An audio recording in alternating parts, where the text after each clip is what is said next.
আসসালামু আলাইকুম বন্ধুরা, সবাই কেমন আছেন? আমি আমার মায়ের হাতের রান্না দিয়ে আমার চ্যানেলের প্রথম ভিডিও পোস্ট করলাম। আমরা এসেছি আমার বাবার বাড়ি। আস্তে আস্তে পথে বৃষ্টি নামলো। বৃষ্টিতে ভিজে ভিজে আমরা চলে আসলাম বাড়িতে। বৃষ্টির মধ্যে কি খাওয়া যায় এটা বলতে না বলতেই আমার বাচ্চারা বের করে ফেললো কি খাওয়া যায়। বাচ্চারা তাদের আপ্পির কাছে বায়না ধরলো তারা বৃষ্টির মধ্যে হাঁস ও রুটি পিঠা খাবে। আমরা গ্রামেই থাকি, তাই হাঁস আমাদেরই ছিল আর চাল ও গুঁড়ো করে রাখা ছিল। তাই চটজলদি আম্মু তার আদরের নাতনিদের আবদার রক্ষা করতে পারলেন।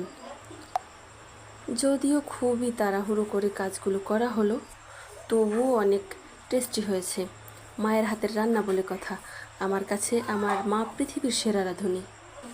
বন্ধুরা, আমি নতুন, সবাই আমার পাশে থাকবেন।